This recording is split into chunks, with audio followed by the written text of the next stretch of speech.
أعوذ بالله من الشيطان الرجيم بسم الله الرحمن الرحيم وما من دابة في الأرض إلا على الله رزقها ويعلم مستقرها ومستودعها كل في كتاب مبين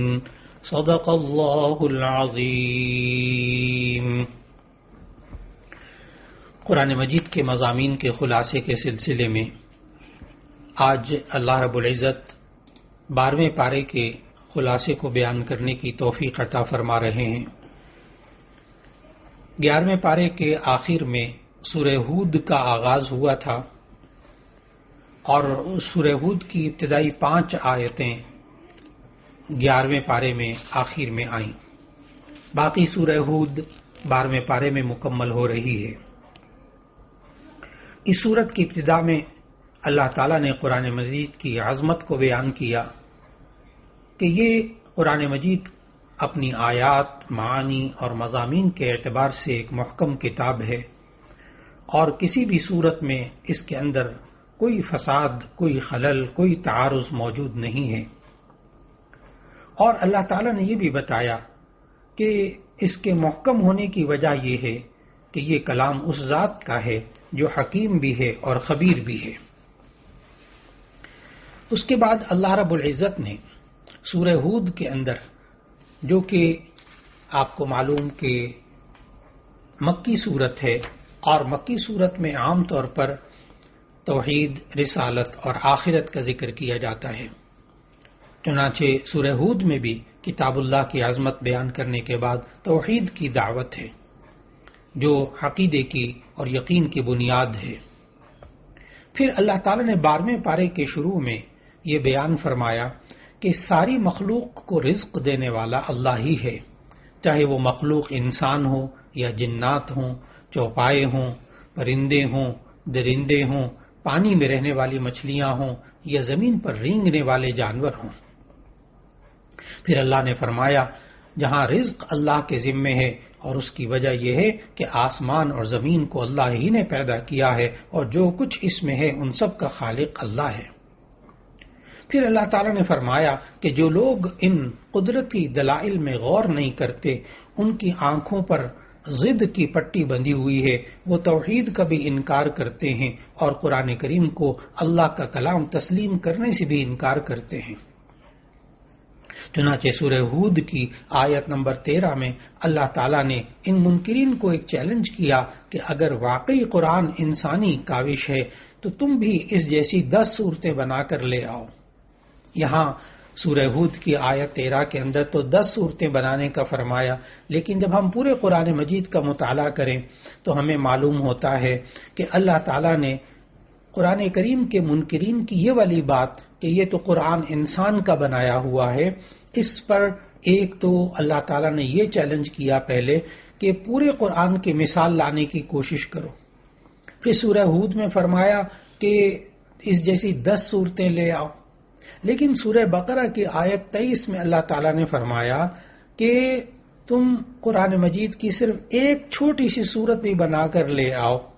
تو یہ 3 چیلنج اللہ نے دیے، پورے قرآن کا بھی چیلنج دیا، 10 صورتیں بنانے کا چیلنج دیا، پھر یہاں تک کا ایک صورت ہی بنا کر لے آؤ۔ لیکن ہم نے سورہ یونس کی آیت 38 میں مطالعہ کیا تھا کہ یہ تینوں بار کفار اور منکرین اس چیلنج کو قبول کرنے سے عاجز رہے اور اللہ جیسا کلام، قرآن حکیم جیسا کلام نہ لا سکے۔ پھر اللہ تعالیٰ نے آیت نمبر 15 سے لے کر آیت نمبر 17 تک انسانوں کے 2 گروہوں کا ذکر کیا جس سے ہم آج بھی اپنی زندگی کے اندر رہنمائی حاصل کر سکتے ہیں۔ اللہ تعالیٰ نے فرمایا پہلا گروہ انسانوں کا وہ ہے جن کی زندگی کا مقصد اور ان کی کوششوں اور جد و جہد کا مقصد صرف دنیا ہوتی ہے۔ وہ ہر وقت اسی زندگی کو، اس دنیا کی زندگی کو زیادہ سے زیادہ آرام دہ بنانے کی فکر میں لگے رہتے ہیں، زیادہ سے زیادہ کمانے کی فکر میں لگے رہتے ہیں اور ان کو آخرت کبھی یاد نہیں آتی، نہ آخرت کی فکر کرتے ہیں۔ ایسے لوگوں کا ٹھکانہ جہنم ہوگا۔ اور دوسرا گروہ اللہ تعالیٰ نے انسانوں کا وہ بتایا، فرمایا کہ ایک وہ گروہ ہے جو دنیا کے لیے بھی محنت کرتا ہے، مشقت اٹھاتا ہے، کماتا ہے، لیکن اس کی کوششوں کا مقصد جو ہے وہ آخرت ہوتی ہے کہ میں یہ زندگی میں دنیا میں جو کما رہا ہوں اس کو حلال کمانے کی کوشش کروں گا، اور پھر اس کے مطابق کمانے کے بعد جو اللہ نے میرے اوپر اس کا خرچ کرنا لازم کیا وہ میں اللہ کے راستے میں خرچ کروں گا۔ تو ایسی صورت میں یہ انسان ساری کرتا یہ بھی دنیا کے کام ہے، لیکن اس کی کوششوں کا مقصد آخرت ہوتی ہے، آخرت کو بنانا مقصود ہوتا ہے، وہ اخروی زندگی کو ہی سامنے رکھ کر ساری زندگی کو گزارتا ہے۔ اللہ تعالیٰ نے فرمایا یہی لوگ کامیاب لوگ ہیں۔ پھر اللہ تعالیٰ نے پہلے گروہ کی مثال یہ دی کہ پہلا گروہ جو ہے جو کہ بس بالکل دنیا میں مگن ہے اور آخرت سے غافل ہے، اللہ نے کہا کہ ان کی مثال اندھوں اور بہروں جیسی ہے۔ اور دوسرا جو گروہ جو کہ دنیا کے اندر رہتے ہوئے اپنی آنکھوں کو کھول کر رکھتا ہے اور آخرت کی فکر کرتا ہے، تو اللہ تعالیٰ نے فرمایا دوسرے گروہ کی مثال جو ہے وہ ان لوگوں جیسی جن کو اللہ نے بینائی بھی دی ہو اور سننے کی طاقت بھی دی ہو۔ پھر اللہ رب العزت نے اگلی آیات کے اندر ہمیں سمجھایا کہ مختلف قوموں کے واقعات، مختلف انبیاء کے واقعات تفصیل سے ذکر فرمائے۔ چنانچہ سورہ ہود کے اندر اللہ تعالیٰ نے اسی ترتیب سے تقریباً 6 انبیاء کے حالات کا ذکر کیا۔ ایک تو حضرت نوح علیہ السلام کے حالات کا ذکر کیا، آیت نمبر 25 سے لے کر آیت نمبر 49 تک۔ پھر حضرت ہود علیہ السلام کے حالات کا ذکر کیا، آیت نمبر 50 سے آیت نمبر 60 تک۔ اسی کی وجہ سے سورت کا نام سورہ ہود رکھا گیا۔ پھر نمبر 3 حضرت صالح علیہ السلام کے حالات کا ذکر کیا جو آیت نمبر 61 سے لے کر آیت نمبر 68 تک ہیں۔ پھر نمبر 4 اللہ تعالیٰ نے حضرت لوط علیہ السلام کے حالات کا ذکر کیا جو سورہ ہود کے آیت نمبر 69 سے لے کر آیت نمبر 83 تک ہے۔ پھر نمبر 5 حضرت شعیب علیہ السلام کے حالات کا ذکر کیا جو آیت نمبر 84 سے آیت نمبر 95 تک ہیں۔ پھر نمبر 6 حضرت موسیٰ اور حضرت ہارون علیہ السلام کے واقعات کا ذکر کیا جو سورہ ہود میں آیت نمبر 96 سے آخر تک بیان ہو رہے ہیں۔ چنانچہ جب ہم ان حالات کا جو اللہ تعالیٰ نے ہمارے لیے بیان کیے، جو ہمارے لیے عبرت ہے اور ہمارے لیے ایک سبق ہیں، ایک ایک واقعے کے اندر اللہ تعالیٰ نے انسانوں کے لیے، قیامت تک کے آنے والے انسانوں کے لیے اللہ تعالیٰ نے وہ سبق بتائے کہ ان انسانوں کو وہ سبق ذہن میں رکھنا چاہیے۔ آیت نمبر 25 سے اللہ تعالیٰ نے نوح علیہ السلام کا ذکر کیا آیت نمبر 49 تک، جن کا خلاصہ یہ ہے کہ اللہ تعالیٰ نے کہا کہ ہم نے نوح علیہ السلام کو ان کی قوم کی طرف بھیجا، انہوں نے یہ کہا دیکھو میں واضح طور پر تمہیں ڈرانے والا ہوں کہ اللہ کے علاوہ کسی کی عبادت نہ کرو۔ اس قوم نے آگے سے یہ کہنا شروع کیا ہم نے تو آپ جیسا کوئی انسان نہیں دیکھا ایسا، اور ہم تو جب مانیں گے جب کہ ہمیں کوئی معجزہ دکھائیں۔ اور پھر حضرت نوح علیہ السلام نے اس قوم سے یہ بھی کہا کہ میری قوم میں تم سے کوئی مال نہیں مانگتا، میری اجرت تو اللہ کے ذمے ہے۔ پھر اس کے بعد حالات ایسے آتے ہیں کہ حضرت نوح علیہ السلام منع کرتے رہے، 950 سال وہ اپنی قوم میں رہے۔ اس قوم نے آگے سے کہا، ان لوگوں نے کہا اے نوح تو نے ہم سے بہت جھگڑ لیا، بہت زیادہ جھگڑا کر لیا، لیکن اب ایسی صورت میں یہ ہے کہ ہم نہیں ماننے والے۔ پھر ایسی صورت میں حضرت نوح علیہ السلام کی طرف اللہ تعالیٰ نے حکم دیا کہ آپ ایک کشتی بنائیں۔ سورہ ہود کے اندر یہ تفصیلات بیان ہوئی، اور جب وہ کشتی بنانے لگے تو ایسی صورت میں جو لوگ، کیونکہ وہاں نہ پانی تھا، نہ سمندر تھا قریب، نہ پانی تھا، جب وہ کشتی بنا رہے تھے تو اللہ تعالیٰ نے سورہ ہود کی آیت نمبر 38 میں بتایا کہ یہ لوگ نوح علیہ السلام کے پاس سے گزرتے تھے اور مذاق اڑاتے تھے، یہ کشتی کیسی تیار کر رہے ہیں، پانی تو ہے نہیں۔ پھر اللہ تعالیٰ نے آگے فرمایا کہ جب پانی نے جوش مارا اور زمین میں سے پانی نکلنے لگا تو اللہ تعالیٰ نے نوح علیہ السلام سے فرمایا کہ ہر جانور کا جوڑا جوڑا اپنے ہاں سوار کر لے، اور جو لوگ آپ کے اور ایمان لائے ہیں ان کو بھی اپنے ساتھ اس کشتی میں سوار کر لیں۔ اور پھر ایسا ہوتا ہے کہ پانی بلند ہوتا چلا جاتا ہے، لیکن نوح علیہ السلام کا بیٹا جو نوح علیہ السلام کا نافرمان تھا وہ نہیں آیا کشتی کے اندر۔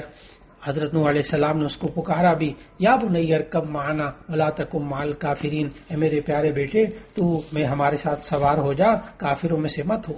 اس نے بھی آگے سے دلیل دی بیٹے نے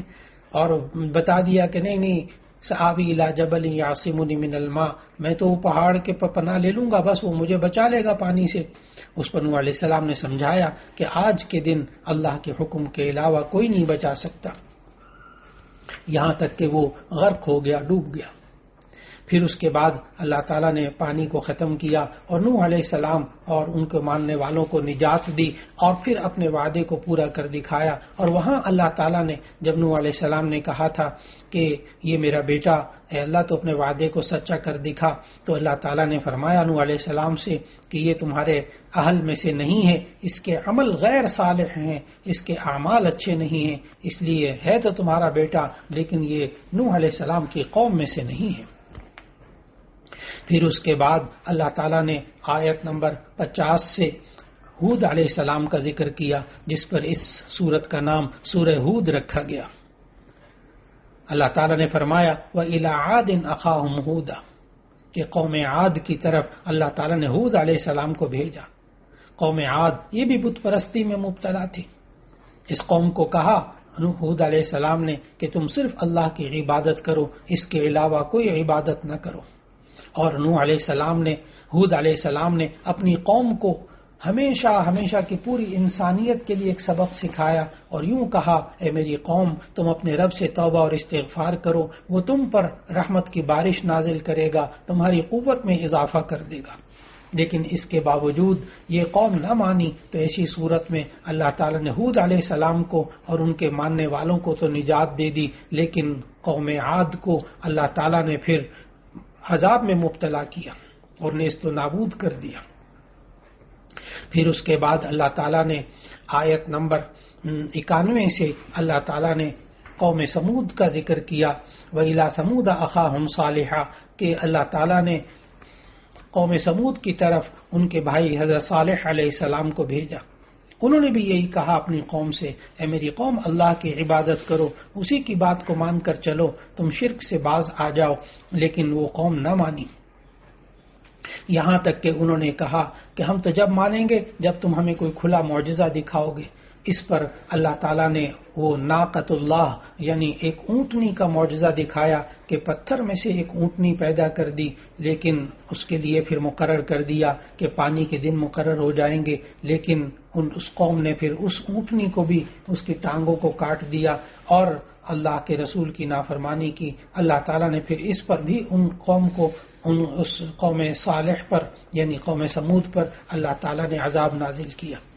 پھر اس کے بعد اللہ تعالیٰ نے حضرت شعیب علیہ السلام کا ذکر، حضرت لوط علیہ السلام کا ذکر کیا کہ کس طرح لوط علیہ السلام نے اپنی قوم کو گناہوں سے بچنے کو کہا، اور ایسی صورت میں اللہ تعالیٰ نے پھر ایسی صورت میں بہت سے حالات ذکر کرنے کے بعد بتایا کہ کس طرح وہ قوم بری عادتوں میں مبتلا ہوئی، لیکن جب نہ رکی تو اللہ تعالیٰ نے اس قوم کو عذاب دیا اور اس پر پتھروں کی بارش کی اور اس پوری بستی کو الٹ کر رکھ دیا۔ پھر اللہ تعالیٰ نے آیت نمبر 84 سے آیت نمبر 95 تک حضرت شعیب علیہ السلام کی قوم کا ذکر کیا، وَإِلَىٰ مَدْيَنَ أَخَاهُمْ شُعَيْبًا،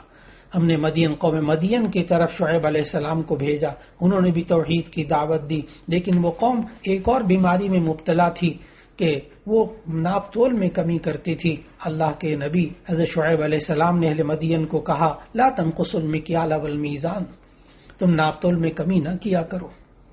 اوفوا المکیال والمیزان بالقسط، انصاف سے ناپ تول کیا کرو۔ لیکن پھر ایسی صورت کے اندر شعیب علیہ السلام کی باتوں کو نہ مانا، اللہ تعالیٰ نے پھر اس قوم کے اوپر بھی عذاب نازل کیا۔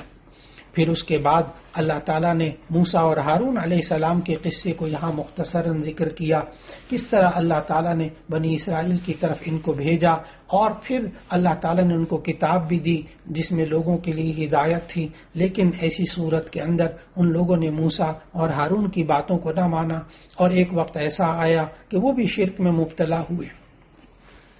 اسی کے ساتھ سورہ ہود کا اختتام ہوتا ہے اور ان آیات کے اندر اللہ تعالیٰ نے ارشاد فرمایا وَلِلَّهِ غَيْبُ السَّمَاوَاتِ وَالْأَرْضِ، تمام زمین کی اور آسمان کی جو پوشیدہ باتیں ہیں یہ سب اللہ جانتا ہے اور اسی کی طرف ساری چیزیں لوٹ کر جانی ہیں، اور اللہ تعالیٰ تم جو کچھ کرتے ہو اس سے غافل نہیں ہے۔ پھر اس کے بعد سورہ یوسف کا آغاز ہوتا ہے۔ سورہ یوسف کے اندر اللہ رب العزت نے ایک مکمل واقعہ بیان کیا یوسف علیہ السلام کے بارے میں، اس لیے اسے سورہ یوسف کہتے ہیں۔ یہ قرآن مجید کی ترتیب توقیفی کے اعتبار سے سورت نمبر 12 ہے، اور نزولی ترتیب کے اعتبار سے یہ سورت نمبر 53 ہے۔ یہ مکی سورت ہے، یعنی ہجرت سے پہلے نازل ہوئی سورہ یوسف، اور اس کی آیات 111 ہیں اور 12 رکوع ہیں۔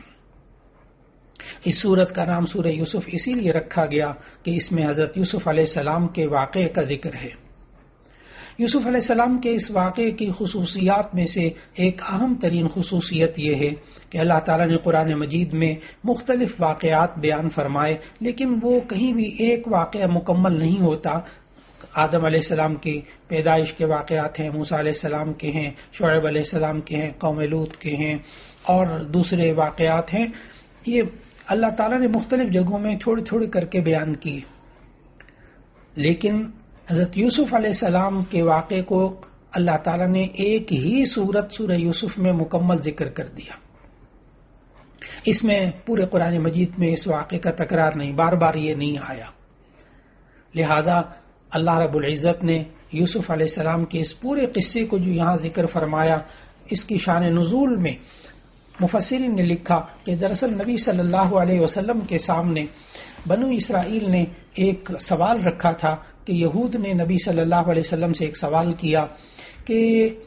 بنو اسرائیل کے لوگ جو فلسطین کے باشندے ہیں یہ مصر میں جا کر کیوں آباد ہوئے؟ ان لوگوں کا خیال یہ تھا کہ نبی صلی اللہ علیہ وسلم کے پاس چونکہ بنو اسرائیل کی تاریخ معلوم کرنے کا ذریعہ نہیں ہے، اس لیے آپ اس سوال کا جواب نہیں دے سکیں گے اور ان کو نبی صلی اللہ علیہ وسلم کے خلاف بولنے کا موقع مل جائے گا۔ اس پر اللہ تعالیٰ نے پوری سورہ یوسف نازل فرما دی، جس میں کہ پوری سورہ یوسف کے اندر اللہ تعالیٰ نے ہمیں سمجھایا کہ یہ بنی اسرائیل کے ان واقعات میں مصر کے اندر کیا کچھ ہوتا رہا، وہ ساری کی ساری بات سورہ یوسف کے حوالے سے اللہ تعالیٰ نے ذکر فرما دی، اور وہ مخالفین جو ہے وہ عاجز ہو کر رہ گئے۔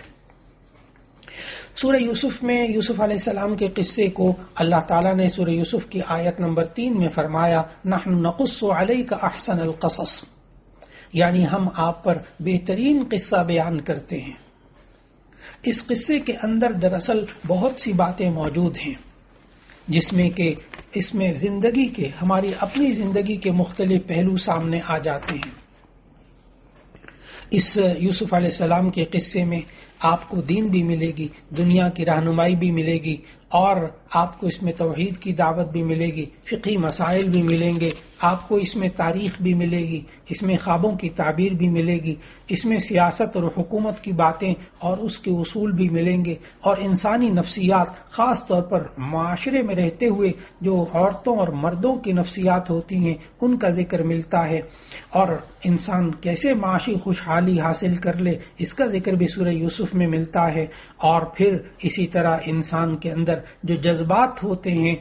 محبت کے جذبات ہوتے ہیں، حسن کے جذبات ہوتے ہیں، وہ ان کا بھی ذکر آیا، اور پھر زہد و تقوی کا بھی ذکر آیا، انبیاء اور صالحین کا ذکر بھی آیا، اور فرشتوں اور پرندوں کا بھی ذکر آیا، جنات اور انسانوں کا بھی ذکر آیا، اور شیاطین کا بھی ذکر آیا، اور اس میں بادشاہوں کے حالات بھی معلوم ہوتے ہیں، تاجروں کے حالات بھی معلوم ہوتے ہیں، عالموں اور جاہلوں کے حالات بھی سمجھ میں آتے ہیں۔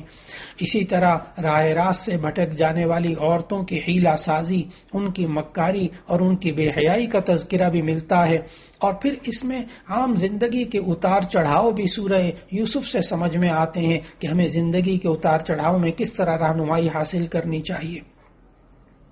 ایک انسان گمنامی کی زندگی میں اس کی حالت کیسی ہونی چاہیے، اور جب اس کو شہرت مل جائے اور وہ کہیں کا وزیر ہو جائے، کہیں کسی ملک کا سربراہ ہو جائے، وزیر خزانہ بن جائے، تو اس کو پھر کیا کرنا چاہیے، اور پھر اس میں غربت کی حالت میں کیا کرنا چاہیے، انسان کو مالداری میں کیا کرنا چاہیے، جب اللہ عزت دے تو اس وقت کیسے سنبھلنا چاہیے، اور جب ذلت مل رہی ہو تو اس وقت اللہ کی طرف رجوع کیسے کرنا چاہیے، ثابت قدمی بھی ہونی چاہیے۔ یہ اتنے مضامین بھرپور ترتیب کے ساتھ سورہ یوسف کے حالات میں، یوسف علیہ السلام کے حالات میں اللہ تعالیٰ نے بتائے. اس لیے یوسف علیہ السلام کے اس واقعے کو، پورے واقعے کو بہت اچھی طرح مطالعہ اگر کیا جائے تو ہمیں یہ سب باتیں سمجھ میں آتی ہیں. چنانچہ 12ویں پارے کے اندر سورہ یوسف کے جو واقعات اللہ تعالیٰ نے بتائے کہ کس طرح یوسف علیہ السلام نے خواب دیکھا اور اپنے والد صاحب سے کہا انی رأیت 11 کوکبا والشمس والقمر رأیتهم لی ساجدین، کہ میں نے 11 ستارے دیکھے. اصل میں وہ 11 بھائی تھے. ان کی تعبیر فوراً سمجھ میں آ گئی حضرت یعقوب علیہ السلام کو، ان کے والد کو، اور پھر انہوں نے سمجھایا کہ اپنے بھائیوں سے یہ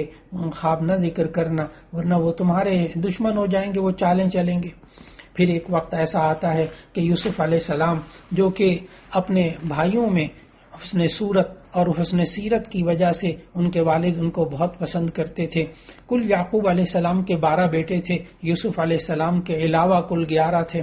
اور یوسف علیہ السلام سے ایک محبت ہونے کی وجہ سے وہ سب کے سب جو ہے وہ حسد بھی کرنے لگ گئے. چنانچہ ایک وقت ایسا آتا ہے، اسی حسد میں آ کر وہ کہنے لگے، مشورہ کیا کہ ہم یوسف کو قتل ہی کر دیں تو اچھا ہے. تو ایسی صورت میں انہوں نے والد صاحب سے اجازت لی اور کہا کہ ہمیں اجازت دے دیں، ہم ایسی صورت میں یوسف کو تھوڑا سا سیر کرا کر لے کر آتے ہیں. حضرت یعقوب علیہ السلام نے اپنی پیغمبرانہ انداز میں اور ان کو مستقبل کے حالات سے ان کے اندیشوں کو سامنے رکھتے ہوئے کہا کہ دیکھو تم لے تو جا رہے ہو، کہیں سے بھیڑیا نہ کھا لے.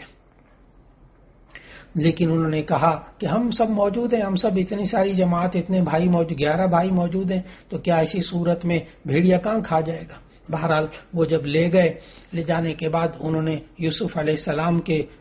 قمیض کو اتارا اور ان کو ایک گڑھے میں، کنویں میں ڈال دیا.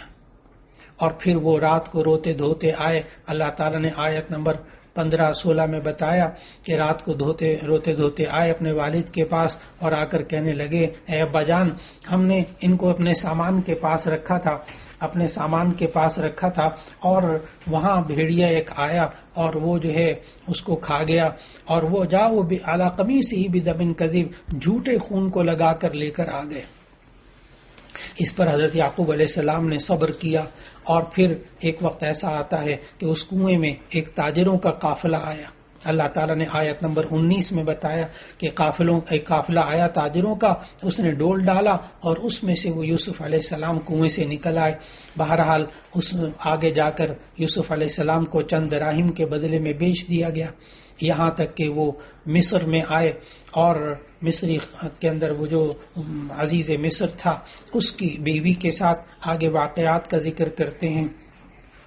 کہ حضرت یوسف علیہ السلام خوبصورت تو تھے ہی، جب وہ بڑے ہوئے، جوان ہوئے، تو ایسی صورت میں ان کو گناہ کی دعوت دی. اور پھر وہاں اللہ تعالیٰ نے حالات بتائے، واقعات بتائے کہ کس طرح اللہ تعالیٰ نے یوسف علیہ السلام کو ان کو پاکیزہ زندگی عطا فرمائی اور ان کی جان کو بچایا. لیکن ہوا ایسا کہ آخر کار ان کو جیل میں ڈال دیا گیا. اور پھر جب جیل میں ڈالا گیا تو پھر اللہ تعالیٰ نے وہاں ان آیات میں، آیت نمبر 30، 31، 32 میں وہاں اللہ تعالیٰ نے بتایا کہ کس طرح جیل کے اندر وہاں ایک شخص نے خواب دیکھا اور پھر ایک اور شخص نے خواب دیکھا. انہوں نے حضرت یوسف علیہ السلام سے جیل کے اندر خواب کی تعبیر پوچھی. یوسف علیہ السلام نے وہ خواب کی تعبیر بتائی. ایک نے تو یہ خواب دیکھا کہ انی ارانی اعصر خمرہ، کہ میں شراب نچوڑ رہا ہوں، اور دوسرے نے خواب میں یہ دیکھا کہ میں نے اپنے سر پہ روٹیاں اٹھائی ہوئی ہیں جس میں سے پرندے اس میں سے کھا رہے ہیں. ان دونوں نے جب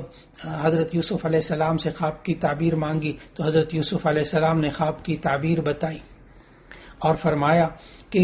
ایک تو ایسا ہے اس میں سے کہ جس کے سر پہ روٹیاں تھیں اس کو تو پھانسی پہ چڑھایا جائے گا، اور ایک جو ہے وہ یہ ہے کہ وہ شراب کشی کرتا رہے گا، وہ بچ جائے گا. اور پھر اس کے بعد جب یہ تعبیر بتا دی اور وہ تعبیر پوری ہو گئی.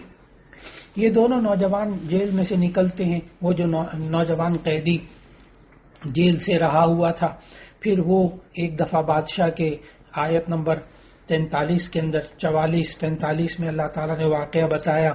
کہ کس طرح وہاں کے بادشاہ کو خواب آیا. جب بادشاہ کو خواب آیا تو اس نے کہا انی ارا 7 بقرات سمان یاکلہن 7 عجاف و7 سنبلات خضر واخر یابسات. اس نے اپنا خواب ذکر کیا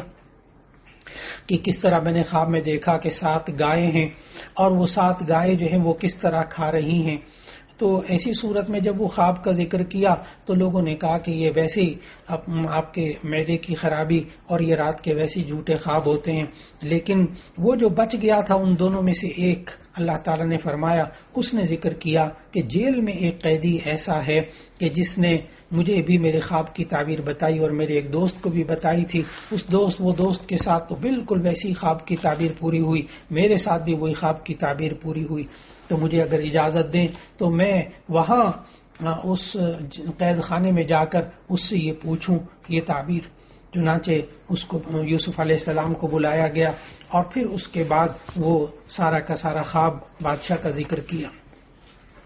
اس پر یوسف علیہ السلام نے اس کی تعبیر یہ بتائی کہ آپ لوگ جو ہیں وہ 7 سال کس طرح کھیتی کریں، اور پھر اس کے بعد تعبیر پوری بتانے کے بعد کہا ایک وقت آپ پر ایسا آئے گا کہ قحط سالی ہوگی، وہ جو آپ نے بچا کے رکھا ہوگا وہی کام آئے گا.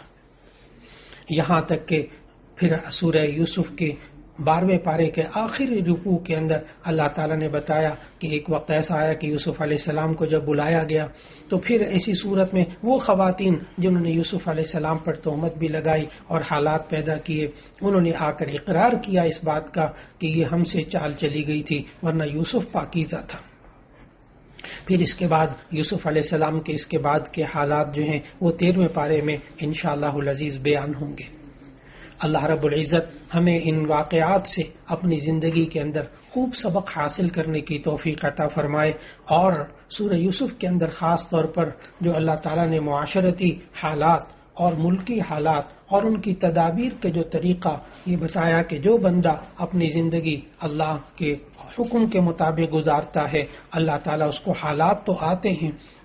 لیکن بہرحال وہ دنیا میں بھی کامیاب انسان کی زندگی گزارتا ہے اور آخرت میں بھی اللہ تعالیٰ اس کو کامیاب زندگی عطا فرماتا ہے. سورہ یوسف کے اس واقعات کا 13ویں پارے میں پھر آگے ذکر ہوگا انشاءاللہ العزیز. اس باقی واقعات کو 13ویں پارے میں ہم اس کا مطالعہ کر سکیں گے. وآخر دعوانا ان الحمد للہ رب العالمین.